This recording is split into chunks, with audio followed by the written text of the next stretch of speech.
hatua kali za kisheria kuchukuliwa dhidi ya watu wote wanaoghushi cheti cha kuhitimu mafunzo ya Jeshi la Kujenga Taifa.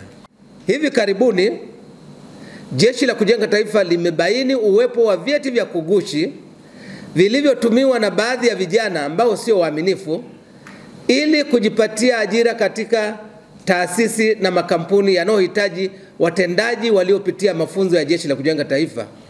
Jeshi la Kujenga Taifa linapenda kuutaarifu umma wa Tanzania kuwa wale wote waliobainika na watakaobainika kughushi cheti cha Jeshi la Kujenga Taifa kwa matumizi yoyote yale, hatua kali za kisheria zitachukuliwa dhidi yao.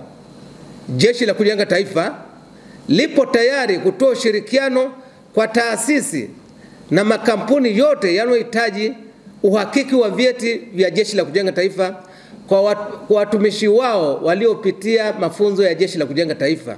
Aidha, Jeshi la Kujenga Taifa linaendelea kusisitiza kuwa nafasi za kujiunga na mafunzo ya Jeshi la Kujenga Taifa zinatolewa kila mwaka kwa vijana wote wa Kitanzania wenye sifa ili wamalizapo mafunzo ya Jeshi la Kujenga Taifa waweze kupata cheti cha kuhitimu mafunzo ya Jeshi la Kujenga Taifa kiuhalali.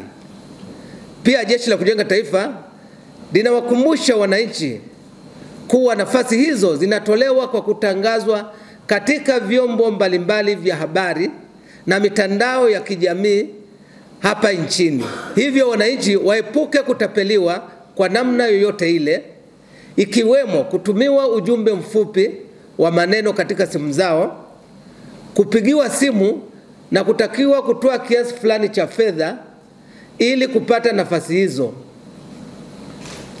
Endapo mwananchi utapokea ujumbe wa namna hiyo, Jeshi la Kujenga Taifa linakuomba kutoa taarifa haraka katika kambi yoyote ya jeshi au kituo chochote cha polisi kilicho karibu na wewe ili wahusika waweze kuchukuliwa hatua za kisheria.